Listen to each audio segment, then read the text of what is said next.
artists and animators. Aubry Mintz is an animator as well as the director of animation and VFX at Chapman University. We invited Aubrey onto our live stream to discuss his film Nothing to Say, which was produced over the span of 2 decades. His film makes use of traditional animation, computer animation, as well as experimental techniques. Aubrey, welcome to the show. Thank you, Mike. Thank you, Toon Boom. So, Aubrey, can you tell our audiences about your experience in the animation industry before we start? Sure. I hail from Toronto, Canada, where I went to the one and only Sheridan College to study animation. And it was in the late 90s, which was kind of a great time to get into the industry. You know, the golden renaissance of Disney had finished, and computer animation was a new thing. So I basically got hired from school to go to a place called Square USA, which was a studio in Hawaii making the Final Fantasy Spirits. What's it called? The Final Fantasy Spirits something. I'm sorry, I should have had that. Spirits Within, maybe? Spirits Within. Thank you. And we learned, basically they took 10, I think 10 of us from literally from class at Sheridan, and that were all traditional animators. And thanks to Anthony Lamolinera, who was our supervisor at the time, basically convinced the company that even though we were straight out of school, we were the best to dig into a feature film that was all computer animated. And you know, myself, I didn't even know how to turn on a computer at the time, I don't think. So it was an interesting experiment, and Maya was in a beta test software at the time. So we were kind of figuring out how to move around characters using these new buttons. And lo and behold, I think we made a 12-minute reel that was all keyframe animation that the company used to basically help sell and finish selling the project. And then they ramped up into full production and brought in a whole motion capture crew, which was different for a lot of us, and a lot of us didn't stay. I then went to Industrial Light and Magic, where I worked on The Mummy. And then I had an opportunity to pitch a short film that I had been working on since college called Nothing to Say, and it was green lit. And I turned it from a student to professional film. And then had this kind of like interesting epiphany and realized that, you know, this is something I talk to my students about. When you go into the studio system, there's, you know, a great type of artist that can thrive in the studio system. And in the feature film world, usually you focus on one thing and you do really well at that. But I had a difficult time sitting in my seat at ILM, and I was like either in the modeling shop or the storyboard area. And I was just so interested in all aspects of making a film. So when I started working on my own project, I got so excited about it that I was kind of like beckoned back to Toronto to work on the film. ILM had a huge layoff. There was like, I don't know, 1,000 people that were laid off. And I made a decision. I said, you know what? I want to keep going with this independent film. And I went back to Canada, got some government grants, and worked with this wonderful crew of incredibly creative people. We fed each other breakfast, lunch, and dinner at this small little spot in Hamilton, Ontario, and worked for about, a year and a half, 2 years on this film. Then ran out of money. And then I, continued to freelance, and then got into teaching. I figured teaching was a way that I could still work on my films in the summer times, when we have off, and kind of went into that world of animation education.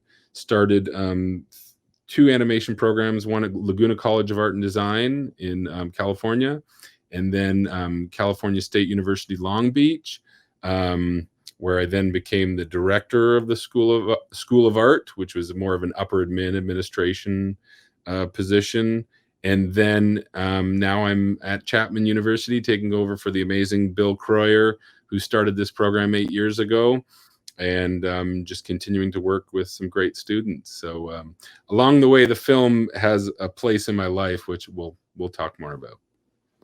Yeah, and I mean, it's a film that was in development for 2 decades, which saw a lot of change in the animation industry, both technologically and artistically, which I think is really interesting.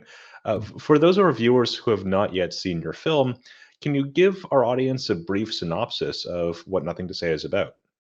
Sure. It takes place in this kind of open concept zoo where the animals can roam free. And they all they have to do is speak their animal sounds, and then they can get their food and all their amenities.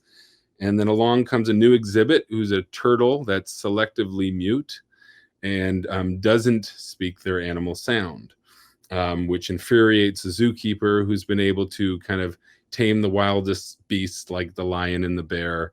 And he starts to lose control. And when he loses control, the artwork starts to lose control. And it all breaks down into abstraction. And the animals and the zookeeper kind of gang up against this poor silent turtle and kind of force him into submission to speak. And he tells a story, and the story he tells kind of changes everything and moves the characters to the point of understanding and having empathy for this character. And it's a film about understanding difference, displaced culture, what happens with displaced people, and the need to be able to understand each other. Yeah, and I really love that scene when everything breaks down and becomes more abstract. Aubrey, how has the scope and scale of Nothing to Say changed since you started your project in 1996? Yes, that's the key word. 1996. It's like how many years ago was that now? 20. What are we at? 22. So it's a long time. Um, well, it's changed a lot. In fact, I will go to a visual presentation here because it's going to take more than just a talking head to go through this journey. So, can everyone see the images? Yes, we can. Okay, good. So it basically took 22 years, 7 months, and 12 days to make this film. I wasn't working on it for all that time. If I jammed it all into one space, it'd probably be like 2 to 3 years that I worked on it. But that's the duration of time. It started in '96, as you mentioned, Mike, at Sheridan College. It was when I was a student there, and it was just basically this film about this silent turtle kind of in a farm, and then it ended up in a zoo. I got to work with this amazing partner, Chris Roy, who helped me design the characters. He's such a great animator and director. And we kind of and along with Ellen Besson, my mentor at Sheridan, we kind of rewrote the film over and over and over again until the whole thing's a narrative poem. It lasts about 8 minutes, so we literally went line by line until we perfected it. Anyway, as you see, this is like old school paper and cell painting. So this was all shot on film. The characters, it's hard to look at these early drawings. They're not great in my eyes anymore, but it was what it was. And it didn't get finished. And so like it's one of those things when you're a student at Sheridan College, you're required to finish a film. And I had this feeling of horrible guilt and dissatisfaction not finishing. Oh, this was a painting done by my professor at the time, Werner Zimmerman, who's an amazing figure drawing instructor, incredible artist. And he did this wonderful concept piece to show kind of like this open space where the animals can roam. So then, as I mentioned before, I went to Industrial Light and Magic, and I had the chance to pitch the project, which they greenlit it. So I kind of like changed it with this team of people here, Delia Gosman, Aaron McBride, Robert McKenzie, and a bunch of others, into more of a professional film. And we redesigned the character. This is Delia's versions of the zookeeper. This was my version, and it was just kind of like playing with shapes of this kind of monstrous dictator that pretends to be nice. Aaron McBride, who's now this amazing, art director for a lot of Marvel films. He's still at ILM, did kind of these concepts of animals and, the characters teaming up against this poor turtle. And Robert McKenzie, who's also equally an incredible artist. He was at Blue Sky for a while. concept artist, brilliant person, started visualizing the underwater world and what the turtle might look like. So it was like this, amazing place, of course, Industrial Light and Magic, with all these top artists. And it was my dream to kind of work on my own project, but good things don't always last. And they laid off a bunch of people, and that's where I had to make a decision to go back to Canada, and found this wonderful person named Jeff Donovan, who is the twin brother of my classmate at Sheridan, Darren Donovan, who's an incredible animator, effects artist, designer. And Jeff had come from like a fine arts background. I think he went to McMaster University, and he had all the things I didn't have, which was understanding of light, logic, color, cinematic world building. My side was like character and story. So we were kind of this perfect marriage where we kind of built this studio together in Hamilton, Ontario, and started working on this film, and slowly invited other artists to come join us. And it was just like, these 3 years of, not 3 years, but 2 years of amazing creativity, where we didn't have any worries. We were just, other than money, but just making this film come to life. And, it was all re-storyboarded. These are Jeff's great color scripts. And then he started painting these backgrounds, which were all gouache paintings. So this is not a digital painting. It's actual gouache. And watching this master really like control this medium, which is so hard to work with, was, awe-inspiring. So this was the final design of the zoo, where all these animals kind of had their own little areas to live in, and they can exist in this kind of indoor globe. This was from Goran, I forget his last name, who did this concept of this kind of the outdoors, of what the zoo might look like outdoors. And this was kind of the overall look of the whole film, where we had these animals and zookeeper that looked differently than this turtle. And as I mentioned, as he lost control, the artwork started to lose control and change. So when he was happy, everything was happy behind him. When he started getting crazy and off the hook, everything changed. And so did the kind of like cleanup line. These were from Naeem Kavari, who actually, used an old pen and ink, or maybe a Micron pen, just kind of showing how the cleanup line could actually drip down the character's face, which was a kind of a fun concept. And again, Jeff Donovan's great background designs of seeing this kind of bright colored zoo kind of become desaturated and kind of like in this crazy world and get more abstract as we lose the background. This was a turtle actually painted by Melissa Devine. And the idea was to keep the turtle looking differently than everything else. And she used watercolors, whereas the rest was, again, these flat gouache colors. This was a concept piece I did of what it might look like, kind of borrowing from Ralph Steadman, this kind of, inky illustration of what the characters start to do as they combine as a monster. Darren Donovan, who was working at DreamWorks at the time, came by I was actually at Sheridan College teaching, using the back of their room as my own little private studio. And he came by to visit, I think, and he started cranking out some storyboards for me. But he was so good at kind of visualizing this monster, which I took off from, and these were like 4-foot high charcoal paintings that I kind of messed up the walls at Sheridan. I got, yelled at by the maintenance crew after. But that's what they look like. And then Jeff Donovan took off from that and made these really cool concepts that ultimately became the final design. There was the lineup of characters that were redesigned, and the zookeeper.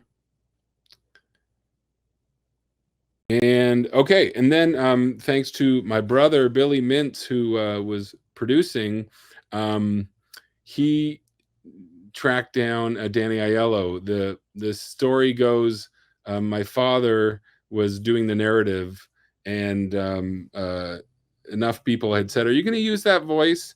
So, although I loved my dad's voice, I do love my dad's voice. He read to me when I was a kid. After hearing enough people say, question it, I had to fire my dad. Sorry, Dad. But luckily, my brother, with all his ability to convince people of things, found Danny Aiello to do the voice. And this was a big step because it kind of elevated our project into this, new world where we had a celebrity. His name was Dan. The zookeeper's name was Dan. It fit perfectly. And he did this great thing. I'll play a little bit here. This is Danny doing a little read of one part of the film. But the great thing about this clip is you see him getting into character. He doesn't quite get what he wanted, and he has to kind of find ways to motivate himself to get into character. So anyway, enjoy. Go. Meet Zookeeper Dan, the animal man. He keeps the zoo safe and clean. He checks off his list so no animals missed and proceeds with his daily routine. Should I say proceeds or proceeds? Proceeds. I should do that. Let's go again. I'm sorry, okay. Meet Zookeeper Dan, the animal man. No, I don't like that. It's the wrong time and the wrong place. Though your face is charming, it's the wrong face. It's not his face, just a dummy face, and it's all right with me.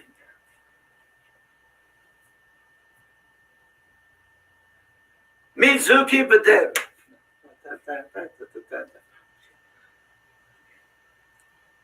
Meet Zookeeper Dan, the animal man. He keeps the zoo safe and clean. And that was the exact read that ended up in the film. So you can see this brilliance. So it's great watching him work. It's amazing watching him work. Yeah. And the benefit of doing that and having it recorded, we could draw from him. So these are a few of us. I think Mark Acklin did some of these drawings here. Great artist, storyboard artist, working on Spider-Man movies now. Just trying to capture who Danny Aiello was, which kind of made me redesign the character once again to kind of feel more like Aiello. And that was the final design.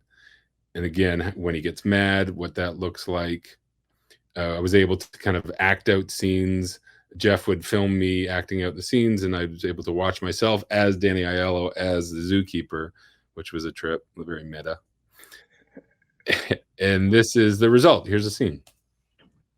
I know that you knew, but the rule of this zoo is first we speak, then we eat. When I feed him chow, the cat says meow. There it is. So we gained a lot of speed and did some great things at this place we call Big House in Hamilton. And then, the world came crashing down. 9/11 happened. And, Jeff and I kind of watched it and watched these images of people running away on this broken down TV at the studio. And, while we kept going as a studio for a little while and kept working on the film, it definitely, altered things. So much so that I actually re-storyboarded the middle to kind of capture that feeling of escaping something so horrific. And that ended up being in the film. And these are some images from the middle part of the film. As you see, it's a different medium. It's computer animation. But it has this kind of feeling of people running away from this kind of smoke monster. And then what the rubble that's left behind afterwards. We ran out of money, as I mentioned. So the film went a hiatus for 11, 12 years. And I got into animation education, as I mentioned, made some amazing relationships with students, watched like over hundreds of films build over the last 20 years, which has been such a joy to work with these students. Met my wife and had a child, and life took over. But this guy never disappeared from the back of my mind. And it was like, how am I going to get this done? Then I got this amazing call. And then this theme kept repeating itself with displaced cultures. For me, growing up in Canada as a Jewish kid, you're kind of introduced to the horrors of the Holocaust at a very young age, and that makes an imprint on you for sure. And so that was the story, the context I was telling the story from. What's it like for a Holocaust survivor, especially a silent one? What are they really feeling and thinking?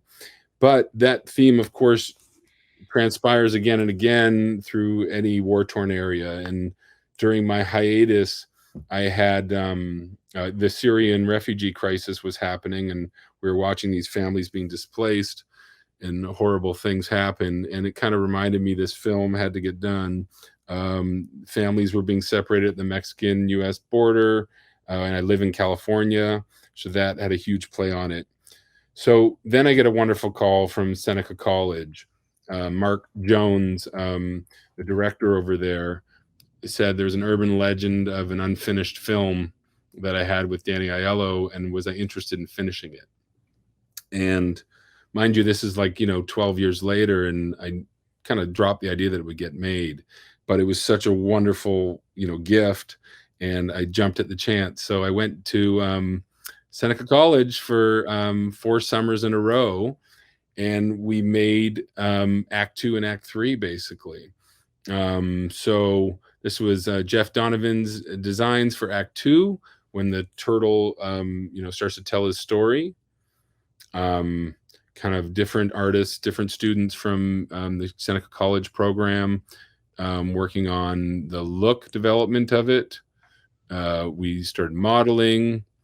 I think that was ZBrush, and designing elements of the underwater world, what the turtle shells might look like, what the baby, the main character, the turtle, tells about a story from his past. We needed to design the baby version of him, as well as the mother. And then we did a bunch of animation tests using either CG Maya or Toon Boom Harmony to get a feel for how the turtle might move. These are Paul Basinski, I think is the way to say his last name, his thumbnails of one of the scenes. And then we had to design the long black cloud, which is this element that takes away this zookeeper's family. It kind of like, the turtle's family. It kind of represents, the collective ignorance or hatred that exists. And one of the students, I think it was Claire Morris, was at the library at Seneca and found this book, which was kind of like what do you call it? Different diseases under microscope, and it kind of like light bulbs went off in all of our heads. Said we have to design this kind of world, this long black cloud, in this way that's other than it's this thing that doesn't kind of belong. So these are all just a bunch of different tests of what they might look like. And here is a scene from that sequence. I warned you this is a long story, so we're going into Act 3 here, so we're wrapping up soon. So Act 3 was kind of like when we come back to the zoo, the animals have kind of now seen the light, for lack of a better term, and they see that how they've treated the turtle, but also what really this zoo is. So these are great color scripts by Cornelia Lee. And so basically the instruction was, let's take the zoo that we saw in the first act and turn it into what it really looks like. What do the animals see it like? So kind of broke down all the scenes and kind of repainted them in this kind of more somber way, showed the cracks in the paint and things peeling and stuff like that. These were Jeff Donovan's at the top, Naeem Kavari, and Jason Kim, I think, did that monkey on the bottom. Just kind of reimagining the animals, what they would look like. Using Toon Boom's brushes, we found a way to kind of do this kind of like moving painting, almost as if we were using acrylics or even oils, and trying to get that look of this kind of painting under glass. This was the turtle design in the final, and then the amazing Oshi did the animation on this turtle. The background was Anda did these great backgrounds.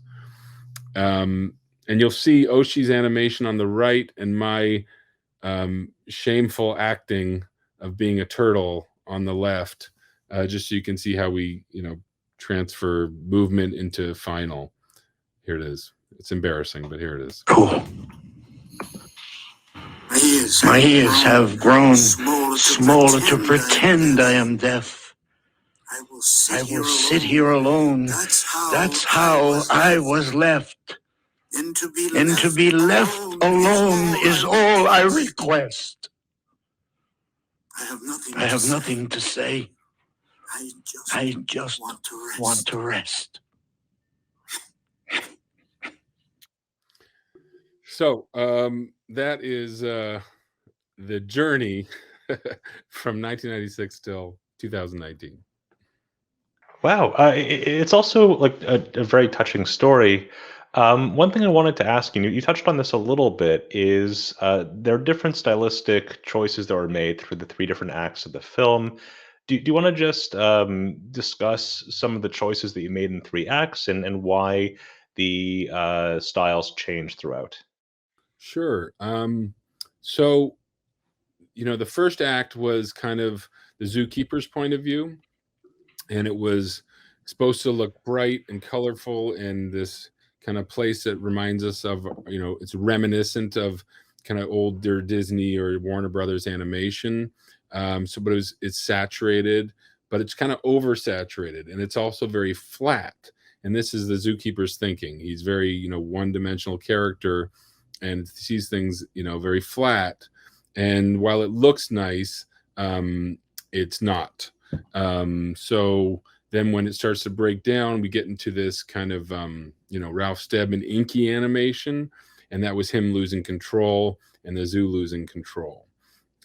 So we used kind of all Toon Boom product, US animation back, 20 years ago, and then of course Toon Boom Harmony to do that. Then the middle section was all the turtles' point of view, and it had to feel the most real, the most vast and dramatic, because it's really his vision of how his family was taken away and the destruction that followed.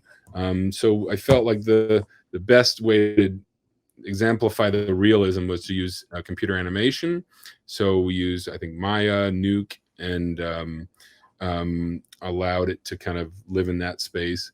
And then for the end, it was the animals' point of view, and they had to see the reality of the zoo. So we again used Toon Boom, using different brushes to kind of get this painterly look, which I think worked out really well. How long did it take you to develop that painterly look for this project? That one took a little while. I think it was Anda, Diana Sim, Franklin Wan, a large group of students there that were kind of testing, and of course Oshi with the turtle.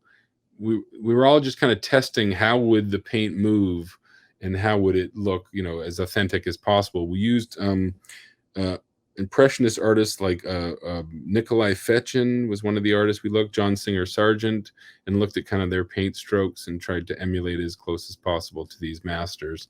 But yeah, it took some time. I think it was 2 summers to finish that third act. Yeah, I mean, what I really like about it is that you sort of have the return, but everything has more depth and texture to it. And it also feels a little bit more somber in a few ways. That's the idea. What elements of the film were the most challenging to develop or create? Oh, well, the timeline, I think, was the most challenging. It's you start something thinking you're going to finish, and it doesn't get finished, and that story repeats itself over and over. So at some point you kind of, I doubted myself and whether I could actually ever finish a film. So that came with its level of frustration, and also the technology. It changes over time. So like I mentioned, we had these scenes done with US animation from 20 years before. And good thing, I knew people at Toon Boom. I contacted some people and said, hey, this was like 2019 now, sending them files from 20 years ago saying, can you open these? Because I can't. And no luck. Nobody could open these old files. So, the silver lining was that this was all the traditional animation, the hand-drawn stuff. So luckily we had the drawings. So I had this great crew in California when I was at CSULB, George Fleming, Ambrose, Kelly Juarez, and a few others, Chelsea Keene. And we all kind of scanned in these old drawings and brought them into Toon Boom Harmony using the vector line, and colored them using Harmony. And it was a little bit of a pain to have to recolor scenes that we had colored so many years ago, but allowed us to make new decisions now, which was actually nice. We had new animation, and so yeah, that was the biggest challenge, just time and the frustration of not getting it done, but it all worked out. It's always fun when you have a project file from like 1996, and then you need, okay, I need this computer from 1996, and a computer from 2003, and a computer from like 2019, and to take the floppy disk to something that has no CD-ROM drive, and then take the CD-ROM to the next thing in the chain until eventually you can get a modern file. Yeah, exactly. So I wanted to ask you, what was the experience of finally releasing the film like? Yeah, that was beautiful. It was this great moment where it's like things are never done, as Chuck Jones says. An artist abandons their artwork. So it's hard to say when anything's finished, and I think a lot of filmmakers probably feel that way, where you're staring at your own work and there's still things you want to fix even after it's finished. But we had to call it at some point, thanks to Mark Jones being patient with me, taking all these years. We finished in April 2019, and started submitting it to festivals. So can they see the screen still, my shared screen? Yeah, the screen share is up. Okay, so these are all the scenes in the film, all together. And the first festival that accepted the film was Hoboken International, which was really interesting because it's where we recorded Danny Aiello, in 2000. And I found a way to contact him, and 20 years later, to see if he was interested at all. And lo and behold, he showed up for the screening, and we had this wonderful time where we got to experience this together after 20 years. And it was great. I mean, he really connected with the film. He actually whispered in my ear during the part where in the middle, where his turtle's world gets destroyed and we see these kind of skeleton-like structures, and he said, it reminds me of the Twin Towers falling in 9/11. And of course, he lived in Jersey and would have felt that even more so, and perhaps knew people that fell. And I had never shared with him that we interjected elements of the Twin Tower attacks into the film. So it was something that he felt and perceived. So it's just this wonderful moment. Unfortunately, Danny passed away, I think, 6 months after this. But it was nice. It was great to be able to share this time with him. And then, it was accepted into, I think, about 41 festivals, which we're all really happy about. So has been seen around the world, and won some awards. So, it's the best ending of this long tale, that it got to be seen so much. Yeah, and when I think of when it was released too, you were such good luck with the timing, considering the pandemic and the closure of animation festivals. Um, uh, I guess, do you want to talk about some of your experiences at animation festivals, and what you enjoy about them, if you feel it's worthwhile for artists to attend them? Oh yeah, if you can get to a festival, please do. It's one of the best things, just to be around other filmmakers, watch each other's films. You network, you gain relationships, you get to appreciate your art form. Um, oh, it's just such an amazing experience, watching your film in front of an audience. Yeah, and then the pandemic hit, partway through the festival circuit. So some festivals closed down and stopped accepting, or didn't run. Some continued online, which was kind of the bulk of the festivals, halfway through this. um, so it was interesting. I mean, it was hard. You could tell it was hard for everyone, but I think that the animation business did not suffer as much as other economies. In fact, it grew during the pandemic, because people were at home and they needed content. So that was kind of one of the hidden blessings, I guess, that more people got to stay at home and watch these films at these festivals. So yeah, I mean, it's like, it was a shame not being there in person, but we got to do these virtual meet and greets, and virtual award shows. So yeah, it's a strange time. I mean, everyone knows that, but it's a different time to try and get your film out there. It's very difficult. Yeah. Do you have advice, based on your experience throughout this film's long production, for someone working on an animated short? Um, Gosh, don't take as long as I did. That's my first piece of advice. Try and get it done faster. I work with seniors every year in college, and they have about a year and a half to finish their films, which I think is a good amount of time. Usually it takes about, a semester to write it, to conceptualize it, and then a year to produce it. Um, but have your goals and your milestones and a strong production schedule, and keep to it. Know when your idea stage is done, know when your storyboarding is done, and try and move on.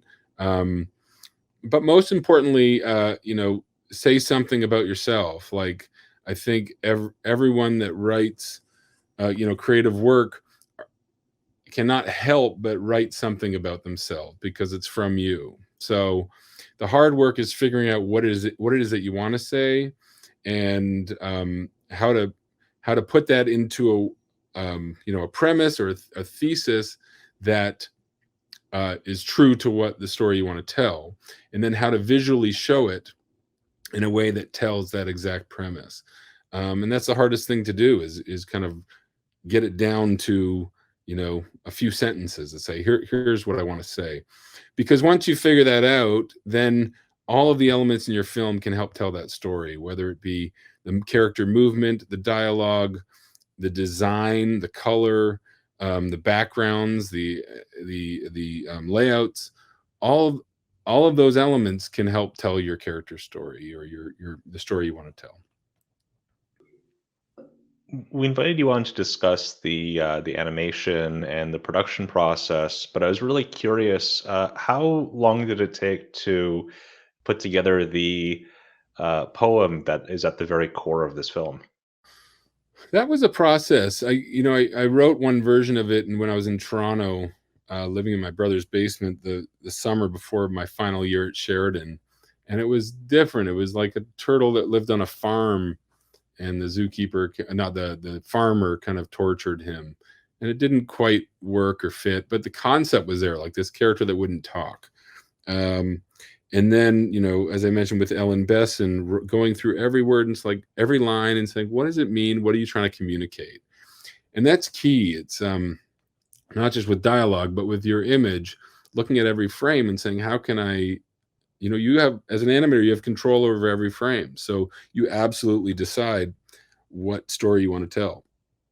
And but writing the poem, it was like a good 3 to 4 month process, kind of going to the library every week at Sheridan, isolating myself and really thinking about the lines. And to be honest, it didn't change much after that, after I finished it. When Danny Aiello came on board, I think I adjusted a few things, but I was like 22 years old and wrote this story that I still like, and that's probably hard to do too. So yeah, I'm proud of that poem. I noticed that we have a few of your students in the chat, Oh, and cool. one of them has asked, um, when will the animation, when will Nothing to Say be published, and will they be able to find a link to that film? Well, it's going to be published any day now. I actually attempted to do it before this, but I just not ready. So it won't take 23 years, but it will take probably within the next few weeks because I've started that machine. So if you go to the Facebook page, oh, I think I've got a link here. There we go. If you go to the facebook.com/nothing to say film, that's where I will unveil the link and the premiere of it online so that everyone can watch it.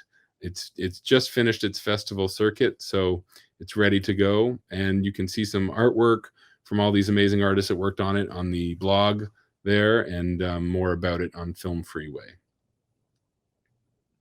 All right. Well, Aubrey, thank you so much for joining us today, and for everyone who joined us for today's live stream. If you enjoyed today's conversation about Nothing to Say, I strongly recommend reading Aubrey's piece in Animation Magazine, Something to Say about Danny Aiello, which is just a really fantastic article about your process developing this film and working with that actor. Also on Tuesday, March 15th, Mike Morris will be back for Collaboratory. That is our improv stream where he creates an animation by drawing from audience suggestions. If you're curious about learning how artists use Storyboard Pro, you will not want to miss it. Thank you for tuning in, and be sure to join us next time. Thank you.